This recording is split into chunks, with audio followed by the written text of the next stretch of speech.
আগের বাসে ক্যান্সার সে জানেন আমার ছেলে বাড়িওয়ালার বউর দিকে চোখ দিছিল। Oh my God! কিছু না। আপনার কি মন খারাপ? আমি আপনার চেহারা দেখে বুঝতে পেরেছি আপনার খুব মন খারাপ। মনের কথাগুলো কাউকে বলতে পারছেন না। বুঝে গেছেন? ওমা, বুঝবো না? এত বড় ছেলে যদি বাবাকে বকাচকা করে বাসা থেকে বের করে দেয়, এটাতে আপনার খুব মন খারাপ হয়েছে।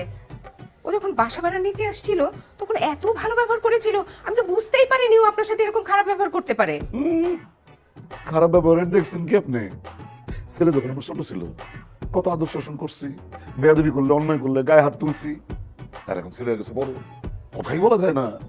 পারলে তো এখন আবার গায়ে হাত তুলে। এই কালকে দৌড়াইতে গিয়ে দেখেন পুরা পুরো প্যান্টটা ফেলে গেছে। আরে কি বলছেন এসব? আপনার ছেলে এত খারাপ? শুধু আমার ছেলের দোষ দিয়ে লাভ নাই। সে তো হয়েছে তার মায়ের কারণে এরকম। সে তো জন্মের পর থেকে দেখতেছে তার মা আমারে দৌড়ের উপরে রাখে, খালি মারে খালি মারে। এটা দেখতে দেখতে ছিল মারধঙ্গ হয়ে গেছে। কি বলছেন এসব আপনি? আমি বুঝতে পারছি আপনি খুব বড় মানসিক অশান্তিতে আছেন। আপনার মেয়ে কোথায়? কেন? না আপনার মেয়ে কোথায়? কই? আছে বোধহয় ভিতরে কোথাও। নাই, আমি তো উকি ঝুঁকি বেড়ে দেখছি সবখানে নাই। কই সে? কেন, আমার মেয়েকে দরকার আপনার? আপনার মেয়ে রে চোখে চোখে রাখবেন। কেন? বাবু নিজের ছেলের এত খারাপ কথা কেমনে কই, তবু না বইলা পারতেছি না।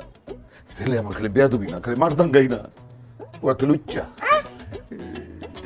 আগের বাসে ক্যান্সার সে জানেন আমার ছেলে বাড়িওয়ালার বউর দিকে চোখ দিছিল। কিন্তু বাড়িওয়ালা তো একবার হাতে নাতে জন্য ধরে ফেলাইছে। বাপরে বাপ, মায়েরা হাড্ডি গুন্ডা গুলা ঘুরে দিত যদি না পালায় আসতাম। আপনার ছেলে তো ছেলে না, একটা ভয়ঙ্কর ছেলে। আপনার মেয়ে খুব চোখে চোখে রাখবেন।